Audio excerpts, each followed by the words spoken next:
Senhoras e senhores, muito boa noite amigos internautas. É um prazer retornar a essa casa e hoje com um tema muito especial. A passagem de Jesus pela terra representou o momento mais marcante na história da humanidade.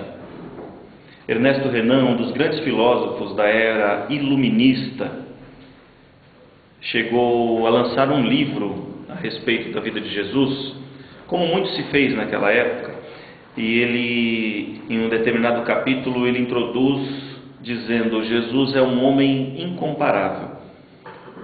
Joana de Ângeles tem a ocasião de dizer em uma das psicografias através de Divaldo que não dava para ser indiferente a Jesus, ou você o amava ou você o odiava, não tinha como ser indiferente, porque a penetração do magnetismo do Cristo era alguma coisa fora de série, e não dava para ser também diferente aquilo que ele estava fazendo. Jerusalém, à época de Jesus, era um caldeirão de profecias e de expectativas, a população esperançosa pela chegada de um Messias, a voz profética mais marcante, que já havia se calado desde Esdras há mais de 200 anos, foi talvez a maior lacuna de tempo entre um profeta e outro, e aí chega João Batista e tantos outros pequenos profetas, não que João Batista fosse pequeno, mas tantos outros pequenos profetas naquela época. Alguns historiadores chegam a dizer que semelhante a João Batista havia pelo menos uns 20 ou 30 outros pregadores de relevo, mas João Batista certamente era um dos mais respeitados, e o próprio João Batista acaba jogando muita luz sobre o personagem de Jesus, porque João Batista já era um profeta famoso, já era um pregador famoso, muito duro, muito incisivo, no entanto muito justo, era respeitadíssimo, inclusive pelas autoridades. E quando existe o primeiro encontro entre João Batista e Jesus, há o relato de um fenômeno mediúnico muito interessante, porque quando João Batista aqui batizava no Rio Jordão com muita frequência diariamente, quando ele vai batizar Jesus, não sei dizer com certeza se foram só os videntes ou se foi um fenômeno de materialização, aparece a imagem de um feixe de luz muito belo em cima de Jesus, como a marcar uma personagem nova na história de Jerusalém. Só que Jesus não era uma personagem nova simplesmente na história de Jerusalém. Tanto é que hoje a humanidade, sobretudo nós os ocidentais, mas a maior parte da humanidade tem essa data ou como referência principal ou secundária, tem a data da estadia de Jesus na Terra, não exatamente o seu nascimento, por umas questões de matemática de calendário, mas tem a referência do nascimento de Jesus como o início da recontagem. É lógico que tem uma porção de fenômenos políticos e sociológicos por trás disso, mas a partir daí a gente já percebe o quanto ele foi de extremo impacto para a humanidade. Só que o maior impacto promovido por Jesus é aquele que ele ainda vem promovendo na intimidade de todos nós. Então o próprio João Batista, ao batizar Jesus, gerar aquela imagem marcante de um feixe de luz caindo sobre a cabeça daquele indivíduo que era diferente de todos os outros, já faz com que se jogue uma certa luz também do ponto de vista de visibilidade. Alguns discípulos chegam para João Batista depois, mais especificamente João e Tiago, que eram seguidores antes de João Batista, e perguntam para João Batista sobre Jesus, e João Batista faz a respeito de Jesus um comentário muito interessante de se ouvir do mestre. O seu mestre dizer para você: aquele homem eu não sou digno nem sequer de amarrar, de desatar as correias da sua sandália. Então João Batista estava humildemente projetando honrarias na figura de Jesus, de tal modo que o João e Tiago, os dois mais jovens discípulos, vão seguir, depois de Marcos, é claro, vão seguir Jesus. Jesus, no início das suas pregações, fez uma visita muito especial ao Templo de Jerusalém, que não foi registrada pelos historiadores, a não ser pelo segundo capítulo do livro Boa Nova, por Humberto de Campos. E essa visita, ele está sentado à beira do Templo de Jerusalém, e sentado ali à beira do templo, ele chama a atenção, pela sua expressão serena, pela sua altivez, pelo seu magnetismo talvez, ele chama a atenção de alguns homens que estavam conversando, entre eles um doutor da lei, que de tal forma ficou impactado pela presença e pelo magnetismo de Jesus, que foi procurar Jesus para conversar. O nome desse homem era Hanã.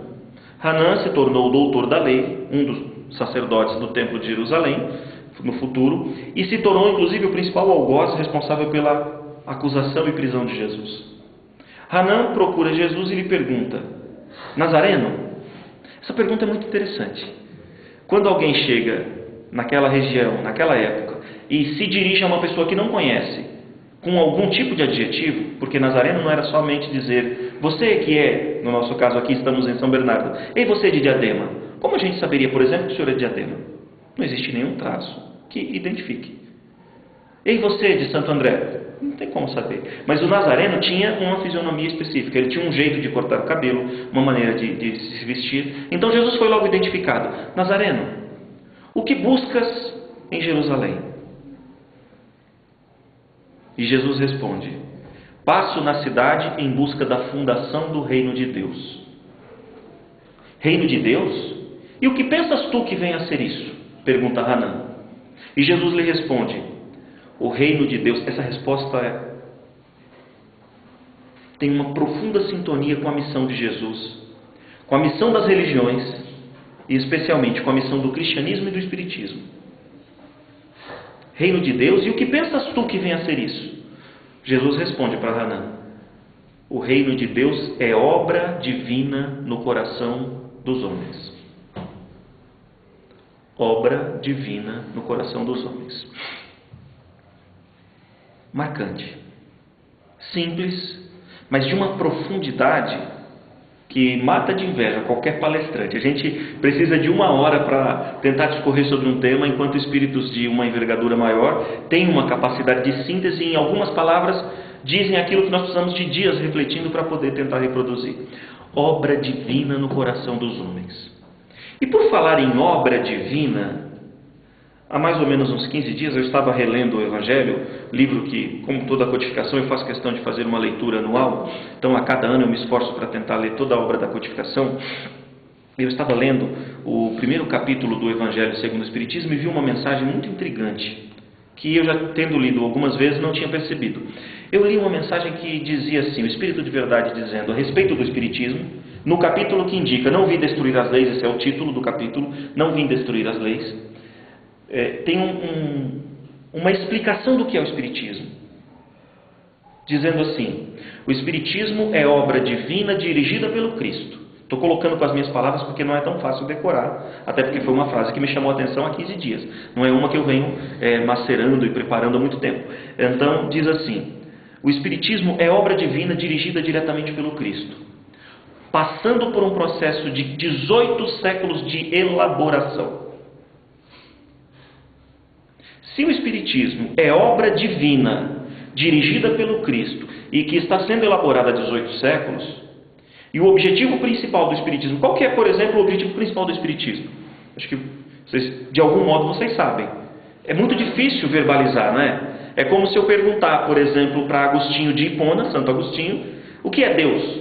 Santo Agostinho, para essa pergunta, disse: olha, se você não me perguntar, eu sei, mas se me perguntar, eu já não sei. Porque verbalizar não é fácil. Então eu não quero colocar ninguém na berlinda, não vou colocar ninguém na berlinda. Mas pensem, qual o objetivo principal do Espiritismo? Eu vou colocar com as palavras que estão registradas no livro, mas eu tenho certeza que cada um de nós, com as suas palavras, vai ter uma explicação que tem a ver com aquilo que está lá, não é? O objetivo principal do Espiritismo é aquele objetivo que deve ser o de ser espírita.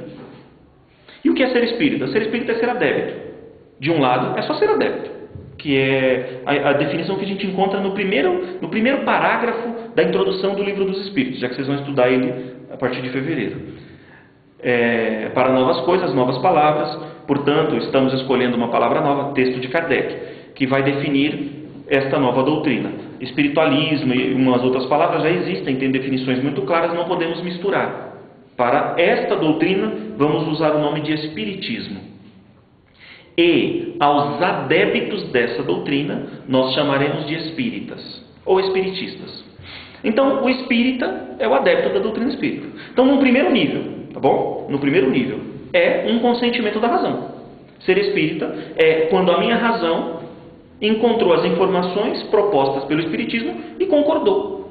Concordou e eu resolvi que eu vou ficar frequentando uma casa espírita para me aprofundar, para conhecer um pouco mais. Aí eu descubro que tem os tratamentos, tem os passes, eu posso exercer um trabalho voluntário, eu posso pegar uma sacolinha de Natal, apadrinhar uma criança, ajudar, fazer alguma coisa. E neste processo eu vou me direcionando para aquilo que está no Evangelho segundo o Espiritismo, capítulo 17. Se eu não me engano é o item 5. Como essa palestra eu não preparei, né? Então vamos lá. Vocês me perdoem se não for o item 5. Como eu digo, eu não preparei porque na hora que eu estava sentado eu estava com outra palestra na cabeça, mas espiritualidade não deixa a gente em paz. Eles dizem, é isso e pronto. Então vamos continuar onde nós estávamos. Lá diz o seguinte: reconhece-se o verdadeiro espírita, logo depois de estudar o verdadeiro cristão no item 3, reconhece o verdadeiro espírita pela sua transformação moral e pelos esforços que ele emprega, que ele realiza para ser melhor a cada dia, para domar as más inclinações. E assim está o texto. Vamos resumir com as nossas palavras? Como costuma dizer Divaldo, costumava dizer Chico e tantos outros. Reconhece o verdadeiro espírita por ser hoje melhor do que ontem e amanhã melhor do que hoje. Ok. É um processo de transformação. Esse processo de transformação não tem sintonia com aquela frase que Jesus disse para Hanã, lá atrás? O que procuras na cidade? Jerusalém. O que procuras em Jerusalém? Passo pela cidade buscando a fundação do reino de Deus. Voltei lá, 18 séculos atrás. 20, na verdade, do nosso tempo, 18 de Kardec.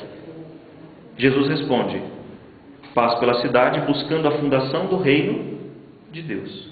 Reino de Deus? E o que pensas tu que venha a ser isso? Resposta de Jesus: obra divina no coração dos homens. Obra, a gente pode verbalizar o adjetivo, podemos? Como é que a gente faz isso? Obrar. Obrar é construir, é realizar, é executar. Obrar é fazer. Reconhece-se o verdadeiro espírita pelos esforços que emprega para domar as más inclinações, sendo hoje melhor do que ontem, amanhã melhor do que hoje. Também não é um processo de construção divina no coração do homem? Não tem perfeita sintonia tudo aquilo que foi dito pelo Cristo com aquilo que vem sido difundido pela doutrina espírita? Então vamos aonde eu queria chegar. Vamos onde eu queria chegar. A moça está achando que eu já endoidei, porque eu não estou chegando em lugar nenhum. E eu vou chegar no tema. Qual é o tema? Ressurreição e reencarnação. Ressurreição e reencarnação. Vejamos, Jesus falou de muitas coisas. Ele falou de uma porção de coisas importantes, mas teve temas sobre os quais ele não podia aprofundar o discurso, porque existia a necessidade da própria intelectualidade se avançar um pouco mais. Eu quero, para a gente poder fazer uma pequena reflexão aqui, eu me recordo de ter tentado explicar sobre reencarnação para uma pessoa da minha família, uma pessoa já ali com seus 70 anos, católico de berço, católico apostólico romano roxo, aquela coisa assim, de ter uma conexão muito íntima com os dogmas, uma pessoa de um coração muito bom, uma pessoa, resumindo, uma pessoa melhor que eu. Quer dizer, se falou que é bom é melhor que eu, não tem jeito. Se falou que é muito bom, é muito melhor do que eu. E é porque vocês não me conhecem, por isso que vocês estão rindo. Então, é uma pessoa que, do ponto de vista moral, existe ali alguns passos que eu ainda não dei. Mas, do ponto de vista de compreender determinados pontos filosóficos que a doutrina espírita tem oferecido, apresentou no momento desse diálogo uma certa limitação. Quando eu falei, por exemplo, de reencarnação, mas como é que é isso? Como é que é isso, meu filho? Não é meu pai, tá? Meu filho, porque meu avô me chamava assim. Como é que é isso? É muito simples. É quando a gente morre, a gente nasce de novo, em um outro corpo. Mas como é que pode? Eu vou morrer aqui e nascer no corpo daquela mulher ali? Não é bem assim. Você não vai morrer aqui e já vai se enganchar num outro corpo que está andando, porque nesse corpo já tem alguém. Então como que é isso? Você vai morrer, aí depois de morrer vai passar um tempo, uma outra pessoa vai engravidar em um ato sexual, a mulher, o homem vão ter uma relação sexual, vai engravidar, e ali naquele corpo que está se formando, você vai entrar, não, para com isso, não dá, não tem jeito. Aí eu vou nascer num lugar de gente que eu nem conheço, como é que vai ser isso daí? E outra, onde é que eu vou ficar enquanto não tem esse outro corpo para mim? Aí eu ia ter que falar de espiritualidade. Vocês percebem? Existem aspectos que hoje são difíceis de serem abordados com um grupo de pessoas que nunca se preocupou em ir atrás. E não estou dizendo aqui que elas são melhores ou piores, não são. Isso não define qualidades morais. Não define qualidades morais. Vocês veem, a nossa limitação muitas vezes é por orgulho, é por vaidade, a nossa limitação muitas vezes é por preconceito, as nossas limitações são por diversos motivos. Eu tenho, por exemplo, alguns amigos, do tempo que eu ainda bebia bastante, e isso eu fiz bastante mesmo, a gente estava ali num barzinho na frente de casa, e era onde eu fazia a minha estadia diária. Todos os dias eu tinha que fazer a minha parada ali para dar o meu dízimo, né, para o dono do bar. Eu cresci numa cidadezinha chamada Diadema, não sei se já ouviram falar. Eu morei entre duas favelas, a do Cazuz e a do Casão. Depois eu passo o chapéu, tá, gente? E uma criminalidade bastante acentuada. E a gente conhecia as pessoas que estavam envolvidas com crime, com venda de drogas, com assaltos e tal. E uma pessoa passou ali com a Bíblia debaixo do braço. Meses antes, estava roubando, inclusive um dos comércios que a gente conhece. Como é que pode? Roubava, andava aí dando tiro para todo lado, tomando a bicicleta, porque na época não era celular, que a gente não tinha, tá? Tomando a bicicleta dos outros na rua e coisa e tal. Agora está com a Bíblia debaixo do braço, achando que vai para o céu. Eu sempre tive umas perguntas meio difíceis de serem respondidas, né? Já eu conto uma para vocês. Aí eu perguntei para essa pessoa que fez esse comentário infeliz, na minha opinião, né? Infeliz. Eu fiz uma pergunta muito simples: você preferia que ela estivesse roubando ainda? Tipo assim, agora, por exemplo, parando aqui nos roubando? Mas é que ela acha que vai para o céu. Olha, pelo que você está falando, se tiver céu e inferno, eu não era espírita ainda. Eu tinha muitas dúvidas sobre essas coisas nessa época já. Se tiver céu e inferno, eu acho que a candidatura dela está mais fácil de ser carimbada por Deus. Porque ela estava fazendo coisa pior, mas está num caminho melhor, né? E aí a pessoa ficou meio sem jeito, ficou sem falar comigo alguns dias, mas depois que precisa tomar uma cachaça e não tem dinheiro, a gente paga, a amizade está feita. Porque é assim que funciona, né? Eu estou vendo aqui que tem gente que bebia, deu para perceber pelo sorriso. Daqui deu para perceber. Ficou muito fácil de perceber, tá, gente? Não faça essas caras. Então, a gente percebe que algumas pessoas são limitadas por orgulho, por vaidade, por arrogância, por ignorância mesmo, mas outras pessoas são limitadas porque não tiveram a oportunidade de refletir e de exercitar o cérebro no sentido daquele aprendizado. O que não significa que coisas importantes, assuntos importantes como a reencarnação, não sejam estudados desde sempre. Vejam, os filósofos egípcios, a gente fala muito dos filósofos gregos, não é? Sócrates, Platão, Xenofontes, Anaxágoras, e assim Pitágoras e tantos outros. Os filósofos gregos, ou melhor, os filósofos egípcios, antes dos filósofos gregos, já estudavam a reencarnação. Mas só que, assim como os hindus, os indianos, eles tinham crenças que hoje já estão superadas, digamos assim, do ponto de vista intelectual. Eles adotaram o nome de metempsicose. Alguém já assistiu aquele filme Marley e Eu? Então, vocês sabem o que é metempsicose. É essa reencarnação que pode acontecer daqui para lá, de lá para cá. Não deixa de ser uma maneira de avançar no debate, de desenvolver o pensamento a respeito. Mas, vamos lá, né, gente? Chegamos na humanidade, agora eu vou dar uns passos para trás, reencarnar como bichinho, tá? Quando vocês forem estudar o Livro dos Espíritos, da pergunta 166 até 222, vocês vão descobrir que reencarnação só acontece nos passos para frente. Mas, eles já estudavam reencarnação. O povo judeu usava o termo ressurreição para explicar que, de algum modo, o espírito, depois da morte, podia voltar. Só que, como estava muito difícil compreender, eles deixaram a galera, vamos dizer assim, a grande massa, aceitando aquela ideia de que dava para voltar no mesmo corpo. Mas não era essa a crença geral. Tanto que os estudiosos, doutores da lei, já conheciam reencarnação. Os estudiosos, doutores da lei, gravem isso, já conheciam reencarnação. Eles davam para a reencarnação o nome de Golgotha. É um nome bonito. Eu faço questão de falar assim porque eu não sei a tradução. Eu acho até que não tem tradução direta. Mas é reencarnação.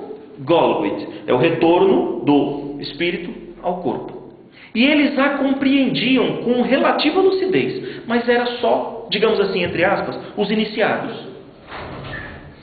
O povão conhecia por ressurreição e eles por Golgotha. Vocês querem ver como o pessoal conhecia de reencarnação? Jesus, como eu mencionei no começo, logo que ele começou a pregar, ele já gerou um impacto na sociedade. Já começou a chamar a atenção para si, inclusive de doutores da lei. O primeiro debate público dele foi com esse homem, Hanan, sobre o reino dos céus. Esse debate é maior, tá, gente? Depois vocês peguem lá o 2º capítulo do livro Boa Nova. Muito interessante. Só que tinha a maioria não, mas tinha alguns sacerdotes desejosos da verdade, que tinham realmente vontade de aprender. E perceberam que Jesus podia ensinar. Vocês querem ver quando um doutor da lei percebe que está diante de alguém grande? Leiam a parábola do bom samaritano. Como é que a parábola do bom samaritano é construída? Ela começa com um diálogo. Um doutor da lei vai para Jesus: mestre, eu sei que tu és grande, ninguém pode vir da parte de fazer o que tu faz se não vem da parte de Deus. Diga para mim, qual o maior mandamento da lei? Jesus lhe responde: o que está escrito na lei? Como você lê? O doutor da lei percebe, o doutor da lei percebe. Tem que tomar cuidado, porque ele me devolveu a pergunta. Eu acho que ele sabe a resposta, então eu vou recitar o texto. E aí o doutor da lei dita o texto: amarás o Senhor teu Deus. Todo mundo conhece o texto, né? De todo o teu coração, força, entendimento. E amarás o teu próximo como a ti mesmo. Jesus responde o que para o doutor da lei? Respondeste bem. Agora vocês imaginem, Jesus era idolatrado por uma galera bem grande. Tinha ali no mínimo umas 50, 100 pessoas em volta, ouvindo o diálogo, o debate. Era quase como se fosse um pinga-fogo a céu aberto. Quando Jesus diz para ele em público, Jesus era o admirado, o doutor da lei era o detestado. Quando Jesus, o admirado, diz para o doutor da lei em público: respondeste bem. O que o doutor da lei deve ter feito? Deve ter até arrumado a gravata, se é que eles tinham na época, né? Não era. Só que Jesus joga ali um balde de água fria, explicando para ele que não é só isso. Com muita sabedoria e gentileza, Jesus diz: respondeste bem. Neurolinguisticamente é aquela fala para abrir percepções, para tirar o escudo. Respondeste bem. O homem se abriu todo. Aí Jesus solta a bomba: faze isso e viverás. Nessa hora, a pergunta que o doutor da lei faz para Jesus mostra que ele percebeu que ele estava conversando com um interlocutor de um nível de sabedoria muito alto. Aí ele faz uma pergunta séria, porque até agora ele estava só tentando colocar Jesus em xeque. Vocês percebem? Uma perguntinha aqui, uma perguntinha ali. Ele estava tentando colocar Jesus na berlinda. Quando ele volta para Jesus, depois dessa sabedoria toda do Cristo, ele volta para Jesus e faz a outra pergunta, ele mostra que ele entendeu. Jesus é uma pessoa que sabe das coisas. Aí ele faz a pergunta certa: quem é meu próximo?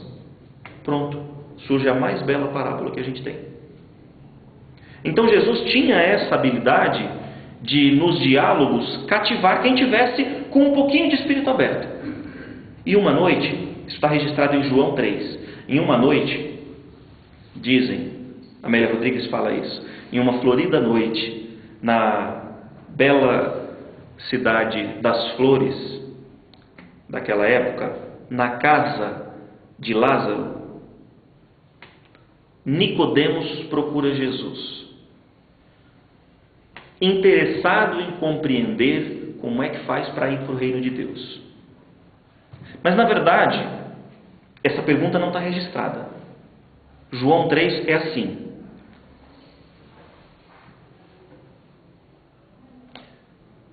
na verdade não tem a pergunta. Quando começa o capítulo 3 do livro de João, Nicodemos fala para Jesus: mestre, eu sei que vem da parte de Deus. E aí Jesus já lhe diz, sem ter pergunta registrada no texto do livro de João: em verdade eu te digo, ninguém pode ver o reino de Deus se não nascer de novo. Em verdade eu te digo, ninguém pode ver o reino de Deus se não nascer de novo. No Evangelho a gente não vê pergunta. Amélia Rodrigues diz que tinha pergunta: como eu faço para alcançar o reino de Deus? Por alguma razão ela não está registrada, essa pergunta. Amélia Rodrigues, eu acredito nela, diz que tinha pergunta.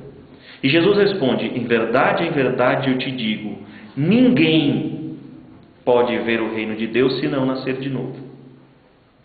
Qual a reflexão aqui? Bom, a gente pode adotar a ideia de batismo, como as religiões tradicionais, eu respeito a opinião de todos nesse sentido, como as religiões tradicionais adotam. Porque Jesus vai ser interrogado por ele: mas como pode ser isso, um homem já velho nascer de novo? Jesus vai dizer para ele, vocês lembram do diálogo? Mas como pode isso, um homem já velho nascer de novo? Jesus replica na interlocução dizendo para ele: em verdade eu lhe digo, é necessário nascer da água e do Espírito. Aí muitos adotaram a ideia de que nascer da água era o batismo e do Espírito era a conversão. Tudo bem. Se isso estiver ajudando, continuem. Mas nós, espíritas, acreditamos que esse diálogo tem algo mais. O que é nascer da água e do Espírito? Todo o processo de reencarnação, por comparação, a gente poderia dizer que é um processo líquido-efeito. O processo de nascimento, por exemplo, a fecundação. O processo de liberação do espermatozoide é um processo líquido-efeito. O processo de fecundação é um processo líquido-efeito. A câmara minha esposa está grávida de 4 meses, né? Até para ouvir o coração bater não parece uma pulsação dentro de uma piscina. O cardiotoco fez ontem. Muito lindo ver aquilo. Na verdade não tem nada de lindo, mas quando você é pai é lindo, não tem jeito, né? Porque quem gosta de música sabe, não tem como aquele tutum ser lindo. Música é isso aqui, Tim Vanessa e coisa e tal. Mas quando a gente é pai, pode ser 3, 4, no meu caso é a terceira vez, né? Que Nossa Senhora da vasectomia me proteja. No meu caso, com 38 anos já é a terceira vez. Eu acho que estou um pouco adiantado, mas Deus pediu, vamos cuidar, né? Seja bem-vinda mais uma, menina. Ou menino, eu acho que é menina. Mas a questão é, o processo de gestação é dentro do líquido amniótico. Quando nasce, se perde o líquido, mas o primeiro grito, que é o primeiro choro, é apontado pelos espíritos como o primeiro, vamos dizer assim, o grande despertar do espírito para uma nova experiência reencarnatória. Não é uma nova vida, tá, gente? Porque penso, logo existo. Na verdade, o texto do René Descartes é duvido, logo penso, penso, logo existo. Mas o pensar gerar existência significa vida, então eu só não estaria vivo se eu deixasse de pensar. O desencarnado também pensa, então o desencarnado também está na vida. Não é vida, não é na minha outra vida. Não, era a mesma vida, na outra encarnação. É a mesma vida, na outra encarnação. Vocês vão estudar isso também lá pelo 4º, 5º mês do curso de Livro dos Espíritos, provavelmente. Então, quando se nasce da água e do Espírito. A gente pode também adotar a ideia de que aproximadamente 70% da constituição orgânica do corpo é água. E a essência que alimenta o cérebro pensante e as emoções que temos é espiritual. Também podemos dizer, nascer da água e do Espírito. Então tem várias maneiras de a gente chegar à ideia de reencarnação. Mas o que é mais interessante nesse diálogo? Nicodemos pergunta para Jesus como pode fazer para ver o reino de Deus. Jesus lhe responde, em verdade eu lhe digo, é necessário nascer de novo para alcançar o reino de Deus. Não é só ver, é alcançar o reino de Deus. E Nicodemos faz uma pergunta, mas como pode ser isso? Por um acaso um homem velho vai voltar ao ventre da sua mãe para retornar a nascer? Vejam bem, não parece a resposta do senhor com quem eu conversei? Que eu coloquei aqui na metáfora como meu avô, que na verdade não era. Eu tinha consideração como avô, mas na verdade é um grande amigo, com uns 50 anos a mais. Não é a mesma metáfora? A diferença é que lá, no diálogo com Nicodemos, não tinha ingenuidade, tinha espírito investigativo. Porque Nicodemos conhece reencarnação. Ele queria entender se Jesus conhece reencarnação. O senhorzinho com quem eu conversei, mas como pode? Eu vou sair daqui, vou morrer aqui, vou nascer num outro corpo? Era semelhante a essa pergunta. Como pode um homem velho nascer de novo? Porventura, vai voltar ao ventre da sua mãe, e retornar a nascer? E Jesus lhe diz, porque essa pergunta ela estava investigando. Será que Jesus realmente sabe disso? Porque se coloca no lugar do doutor da lei. Tudo bem, esse homem faz milagre, entre aspas. Esse homem sabe das coisas, fala uma porção de coisas interessantes. Mas tem coisas que só nós, doutores da lei, sabemos. Reencarnação é uma delas. É como um professor de física com um PhD conversando com um pedreiro e o pedreiro começar a falar sobre o poder dos quarks na interação com a matéria escura. O professor de física vai fazer algumas perguntas para ter certeza se aquele cara está falando alguma coisa que ele entende ou está inventando história. Não é assim? Eu, no caso, o pedreiro, e você, por exemplo, o professor de física. Mas a gente tem que ver direitinho a interação dos quarks com a matéria escura. Porque a matéria escura, dizem, não sofre nenhuma influência. Mas na sua interação com os quarks, ela se expressa materialmente. E aquilo que aparentemente é o vácuo do universo é percebido pelas últimas medições das sondas do Observatório de Palo Alto. Aí ele fala, ele sabe mesmo do que ele está falando. Vocês percebem? Então foi essa a investigação de Nicodemos. Eu quero saber se Jesus de fato conhece, sabe do que ele está falando.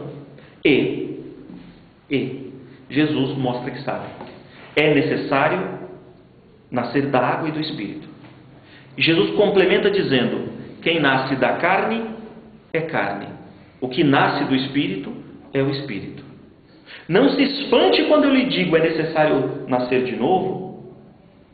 E complementa dizendo, uma bela poesia: o Espírito sopra onde quer, e você não sabe, você ouve a sua voz, mas não sabe nem de onde ele vem, nem para onde ele está indo.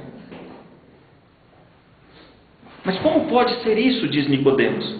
Na verdade, Nicodemos não faz essa pergunta, essa segunda pergunta, essa terceira pergunta no caso. Como pode ser isso? Como quem não sabe do que Jesus está falando.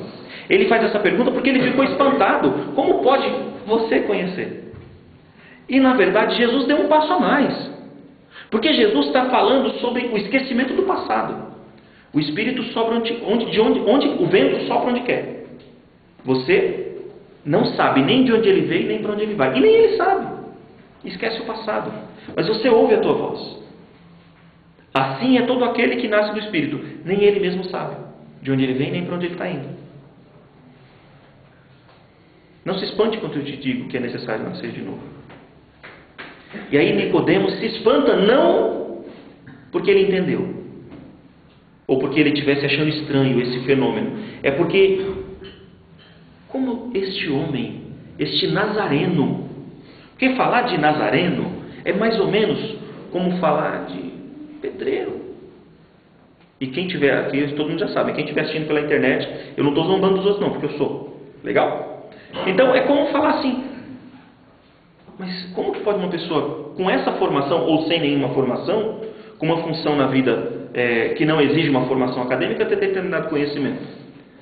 E aí, esse espanto dele faz com que Jesus dê uma outra lição, deixando claro para ele, eu sei muito mais, mas não posso dizer. O que Jesus diz para ele? Eu estou falando ainda das coisas da matéria, e você não entende. Porque falando só disso, esquecimento do passado, o destino, a origem e o destino do Espírito, o Nicodemos percebe que existe um aprofundamento que vai além do que ele já tinha entendido. E Jesus está dizendo para ele o seguinte: isso é coisa da matéria. Eu estou falando das coisas da matéria e você não compreende. Imagina se eu começar a falar das coisas espirituais. Já pensou se Jesus começasse a dar uma aula de mediunidade? Vocês já imaginaram como ia ficar complicado? Oi? Não, é que eu fiz um cortinho aqui, mas não tem problema. Daqui a pouco para de sangrar. Vocês já imaginaram se Jesus começasse a falar de mediunidade para ele? Do fenômeno mediúnico, da psicometria, da comunicabilidade à distância, da comunicabilidade com os desencarnados através da psicografia. Vocês já imaginaram? Não dava para Jesus trazer informações além daquelas. Tinha uma limitação que não era do Cristo. E talvez nem fosse de Nicodemos, mas era do contexto. Então Jesus mira no mais importante. Jesus mira no mais importante. E ele começa o diálogo dizendo o que é mais importante. E o que é mais importante? Ninguém pode ver o reino de Deus se não nascer de novo. Gente, a dica é tão simples e ao mesmo tempo tão profunda. Obrigado. Tem gente que vai poder ver o reino de Deus. Me ajudou aqui. Ninguém pode ver o reino de Deus se não nascer de novo. A reencarnação não pode ser vista por nós como férias.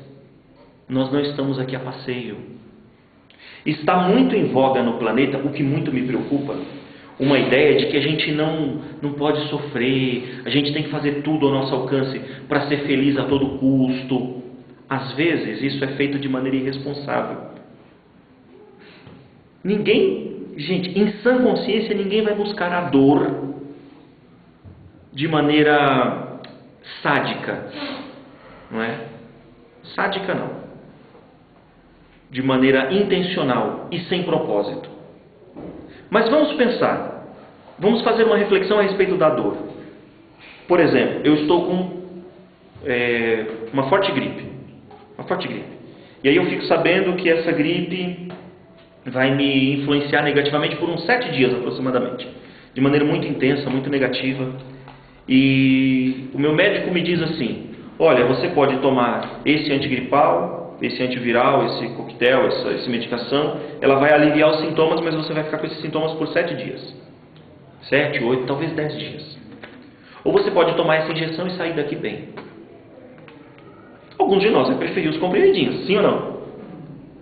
Mas não é compreensível a escolha da injeção? É nesse sentido. Às vezes a gente está achando que dá para fazer um processo evolutivo, sabe?